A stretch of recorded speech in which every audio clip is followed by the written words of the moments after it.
Hi hello everyone welcome to Disha TV. లేటెస్ట్గా Peddi trailer ఎప్పుడెప్పుడు అని ఎదురు చూస్తున్నటువంటి ట్రైలర్ రిలీజ్ అయితే అవ్వడం జరిగింది. సో అనుకున్న దానికంటే చాలా ఎక్కువగానే సూపర్ డూపర్ రెస్పాన్స్ అయితే రావడం జరిగింది. సో ఇప్పుడు ఆ రెస్పాన్స్ మీద అండ్ అదేవిధంగా ఫ్యూచర్లో ఎలాంటి కలెక్షన్స్ కలెక్ట్ చేయబోతుంది, ఎలాంటి రికార్డులు బద్దలు కొడుతుందో మనతో పాటు మాట్లాడడానికి ప్రముఖ ప్రొడ్యూసర్ నటికుమార్ గారు ఉన్నారు. మాట్లాడదాం.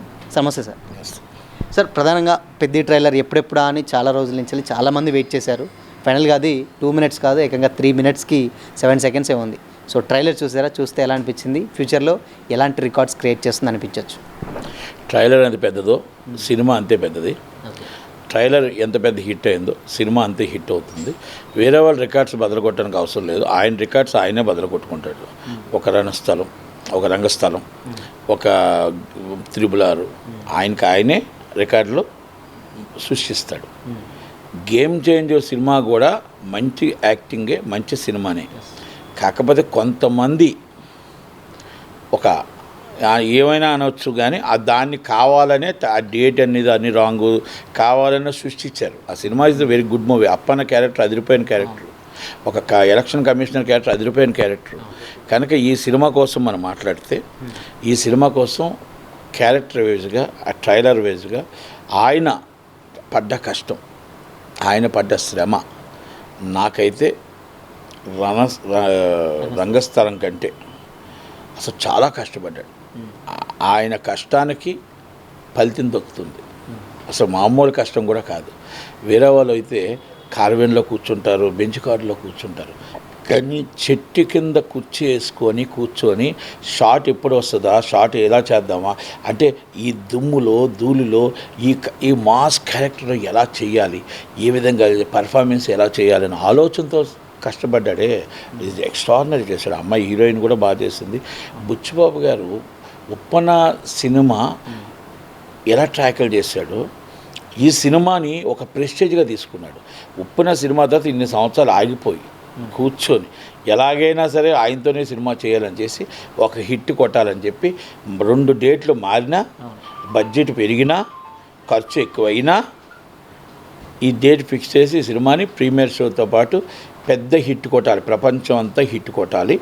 రామ్ చరణ్ గారికి మళ్ళా రంగస్థలం కంటే 10 రెట్లు హిట్ ఇవ్వాలి అనేది ఒక కృషితో పట్టుదలతో కూర్చున్నాడు. ప్రొడ్యూసర్స్ కూడా ఓకే, ఏం అవసరం లే, నాకు హీరో గారి హిట్ కావాలా, నాకు డబ్బు వస్తుందా డబ్బు రాదా, నాకు లాభాలు వస్తున్నాయి లాభాలు కాదా, వాస్తవంగా చెప్పాలా. నిజంగా ఈ సినిమా రిలీజ్ అయ్యి హిట్ అయ్యి డబ్బు వస్తుంది కానీ ప్రొడ్యూసర్కి బిఫోర్ బిజినెస్ 20 నుంచి 30 కోట్ల డెఫిసిట్లో రిలీజ్ అవుతుంది. ఎందుకంటే ఎక్కువ ఖర్చు అయింది, ఎక్కువ అమౌంట్ అయింది వల్ల. దానివల్ల ఏమవుతుందంటే ఆయనకి సినిమా మీద కాన్ఫిడెన్స్ ఉంది, సినిమా మీద నమ్మకం ఉంది. రిలీజ్ అయిన తర్వాత దాన్ని 10 రెట్లు తెచ్చిపెడుతుంది అని నమ్మకాలు ఉన్నాయి. 500 to 1000 crores బిజినెస్ చేస్తుందని ఒక నమ్మకం ఉంది. ప్రపంచంలో మొత్తం ఒకటే సినిమా రిలీజ్, అన్ని థియేటర్లు సినిమా పడుతుంది. ఓకే, తెలంగాణలో ఏదో దిష్టికి చిన్న వాళ్ళు ఏదో అంటారు, మాకు లెటర్ ఇస్తేనే అవుతుంది, మాకు లెటర్ ఇవ్వకపోతే మేము ఏదో చేస్తాం, ఏదో బెదిరింపుల ద్వారా ఉంటాయి కదా. ఆంధ్ర ఎక్కడా ప్రాబ్లం లేదు, ఆంధ్ర అంతా క్లియర్ అయిపోయింది. తెలంగాణలో ఏదో చెప్తూ ఉంటారు కదా, ఓకే వింటూ ఉనాలి. మరి వేసేవాళ్ళు ఉండవు, పెద్ద వేస్తారా వేయరా. ఎందుకంటే ఒక్కటి వాళ్ళు కమిట్మెంట్కి చాలా కమిట్మెంట్ ఉంటారు. నేను సునీల్ గారిని చూశాను. ఇది కమిట్మెంట్ అంటే కమిట్మెంటే, చాలా డేంజర్ కమిట్మెంట్. వాళ్ళు జట్లీ సినిమా ఇవ్వలేదు, ఏఎంబీలో థియేటర్లో సినిమా ఇవ్వలేదు, వాళ్ళ పర్సంటేజ్ సిస్టమ్ ఇవ్వలేదని. ఎందుకంటే అంత పట్టుదలతో ఉంటారు. మరి పెద్ద కూడా అలాగే పట్టుదలతో ఉన్నారనుకోండి, ప్రొడ్యూసర్ చేసుకుంటారు అంతే, ఇంకేం ఉండదు. అంటే వాళ్ళు ఆ పట్టుదలతోనే ఈ జట్లు వేయలేదు కాబట్టి ఈ సినిమా కూడా వేయము, మాకు ఇదే కావాలి అని తెలంగాణలో 2 చేతుల్లో ఉంది. ఒక దిల్ రాజు గారు, ఒక సునీల్ గారు, ఎవరు లేరు, ఎగ్జిబిటర్ లేరు. ఆ ఎగ్జిబిటర్ లేరు కాబట్టి వాళ్ళు ఆడిందే పాట, ఆడిందే ఆట ఆడుతుంది అంతే. దాంట్లో చిరంజీవి గారిని, ఆ మంచి ఫ్యామిలీని టార్గెట్ చేశారంటే ఇక వాళ్ళని ఎవరు దేవుడు కూడా కాపాడలేడు. ఎందుకంటే ఒక మంచి వ్యక్తికి మనం ఎప్పుడు కూడా ఎదురెళ్ళవద్దు, మంచి వ్యక్తికి ఎదురెళ్ళొద్దు. మంచి వ్యక్తికి మనం ద్రోహం చేద్దాం అనుకుంటే 100% ఆ సిద్ధాంతం వస్తుంది, ఏదో సమయంలో ఏదో రూపంలో వస్తుంది. అన్ని రోజులు మనవు కావు, అది గుర్తుపెట్టుకోవాలి. సార్, అంటే జనరల్గా ఏంటంటే ఎప్పుడైనా కానీ అంటే ఇప్పటివరకు చాలా రిలీజ్ డేట్స్ పోస్ట్ పోన్ అయినాయి. బట్ దాని తర్వాత 3 minutes ట్రైలర్ కట్ కూడా రిలీజ్ చేశారు. అండ్ June 25th అన్నారు. దాని తర్వాత ప్రీపోన్గానే ముందుగానే వస్తుంది. సో ఇప్పటివరకు చూసుకున్నట్లయితే కంప్లీట్గా అంటే బిజినెస్ విషయాన్ని పక్కన పెడితే ఓటీటీ తోటే కంప్లీట్గా సినిమా ప్రొడ్యూసర్స్ ప్రాఫిట్లోకి వెళ్ళిపోయారు అన్న టాక్ కూడా వినిపిస్తుంది. సో ఏం చెప్తారు? ప్రాఫిట్ బిఫోర్ రిలీజ్కి మొత్తం 20-30 crores మీద డెఫిసిట్ మీద వస్తుంది. ఆఫ్టర్ ఈ సినిమా రిలీజ్ అయిన తర్వాత బ్రహ్మాండమైన ప్రాఫిట్తో ఉంటాడు ప్రొడ్యూసర్. కానీ ఇప్పుడు ప్రజెంట్ అయితే ఇవి ఖర్చు అయింది, ఇంట్రెస్ట్లు పెరిగిపోయాయి, ఖర్చు ఎక్కువైపోయింది, బడ్జెట్ పెరిగింది. ఎందుకంటే సినిమా దగ్గర రాజీ పడలేదు. రాజీ పడలేనప్పుడు మనం రాజీ పడకుండా సినిమా చేయాలి కదా. ఇవన్నీ మనం అన్న ఆలోచన చాలామందికి ఇంటర్నల్గా తెలియదు. ఇవన్నీ ఓ లాభాలు వచ్చేసే 100 కోట్లు కొంటే ఏం కొంటారండి. సినిమాని ఇప్పుడు తీస్తూనే ఉన్నారు. ఒక ఫ్యాషన్ ఇది. సినిమా హిట్ కావాలి, హీరోకి పెద్ద హిట్ రావాలని ప్రయత్నం చేస్తాడు, డైరెక్టర్ కూడా ప్రయత్నం చేస్తాడు. డైరెక్టర్ మనం ఆయన ప్రయత్నం చేసిన దాంట్లో మనం కూడా సపోర్ట్ చేయాలి తప్ప మన డైరెక్టర్ బాబు నువ్వు ఆఫీస్కి బడ్జెట్ అయిపోయి పెద్ద సినిమాలు చేయకూడదు. మరి పెద్ద సినిమాలు చేస్తున్నామంటే ఒక మంచి క్వాలిటీ రావాలంటే మనం కూడా ముందు ఉండాలి. కనుక ప్రొడ్యూసర్కి అందుకనే కొంత డబ్బులు వడ్డీలు అన్నీ పోగా కొంత డెఫిసిట్ వస్తుంది. కానీ ఆఫ్టర్ రిలీజ్ మాత్రం హ్యాపీగా ఉంటాడు. సో ఇంకో విషయం ఏంటంటే బేసిక్గా నిన్న రామ్ చరణ్ గారు ట్రైలర్లో మాట్లాడినట్టు 10 ఏళ్ల తర్వాత అంటే అప్పుడు మగధీర కావచ్చు, దాని తర్వాత రంగస్థలం, దాని తర్వాత RRR, ఇప్పుడు RRR తర్వాత చాలా తక్కువ గ్యాప్లోనే పెద్ది వస్తుంది. అంటే ఇలాంటి సినిమాలు ఇవన్నీ కూడా దశాబ్దానికి ఒక్కసారి వచ్చేటువంటి సినిమాలని ఆయన మెన్షన్ చేయడం జరిగింది.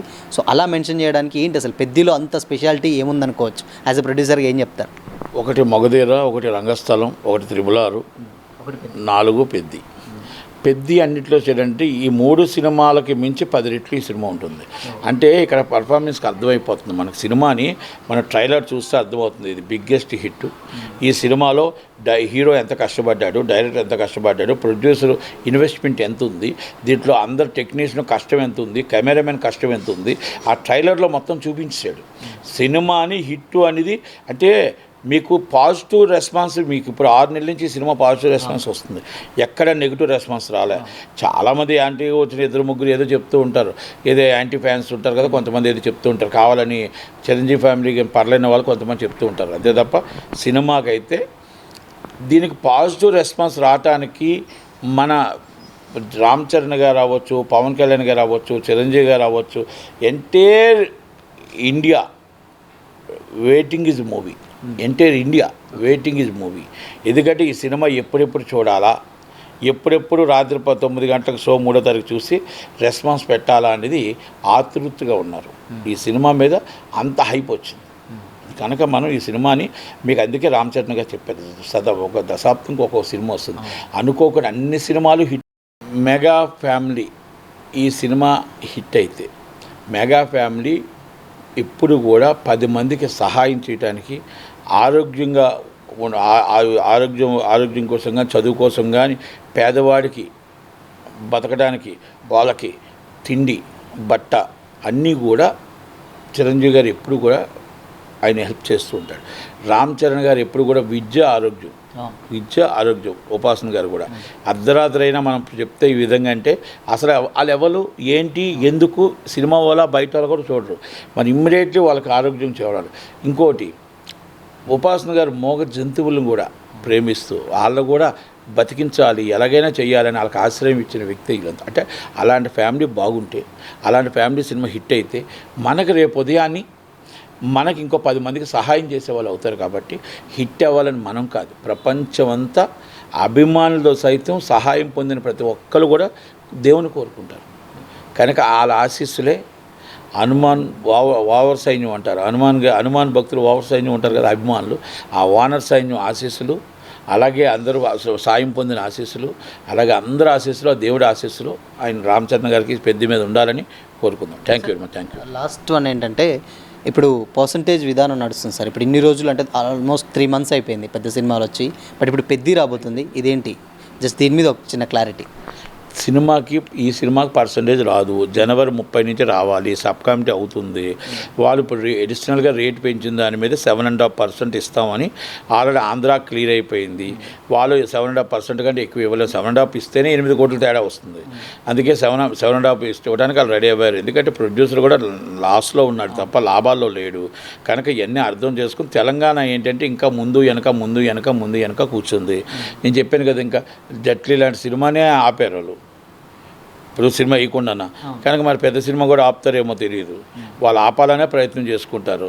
కానీ అక్కడ పైనుంచి దేవుడు చూస్తూ ఉంటాడు కదా. కనుక ఎట్టి పరిస్థితుల్లో హనుమాన్ ఓనర్ సైన్యం ఎప్పుడు ఆపనివ్వదు, ఆపలేరు, ఆపడానికి ప్రయత్నం చేయొద్దు. కనుక ఆ సినిమా రేపు 3వ తారీఖు నాడు బంపర్ మెజార్టీతో అవుతుంది. ఎందుకంటే ఎగ్జిబిటర్ బాగుండాలి, కాకపోతే ఒక శాశ్వత మార్గం తీసుకోవాలా. మీరు ఒక్క సినిమాని టార్గెట్ చేయొద్దు, ఒక ఫ్యామిలీని టార్గెట్ చేయొద్దు. ప్రతి సినిమాకి మీరు ఎలా రావాలో ఏంటనేది మీరు ఛాంబర్లో కూర్చొని సబ్ కమిటీ మాట్లాడుకోండి. రాత్రి ఏది కూడా జీవోలు రావు. దాన్ని కూర్చొని మాట్లాడుతుంటే సబ్ కమిటీ మాట్లాడుతుంటే జనవరి 30 నుంచి వస్తాయి తప్ప ఇప్పుడు ఏదైనా జరిగినా కూడా అవ్వదు. కనుక మీరు 7.5% అనేది ఇస్ గుడ్ పర్ఫార్మెన్స్. ఎందుకంటే వచ్చే రేట్లు పెంచిన దాని మీద 7.5% అంటే పెంచిన రేట్ల మీద 7.5% ఇవ్వడానికి అంగీకరించారు. అది అందరూ అంగీకరించి ఆమోదకరం అయితే బాగుంటుందని. Thank you very much. పెద్ద సినిమాకి ఓన్లీ 7.5% టికెట్ల హైప్ మీద తప్ప ఏ దానికి పర్సంటేజ్ సిస్టమ్ లేదు. పాత సిస్టమ్ ఎలాగుందో అలాగే ఉంటుంది. Thank you.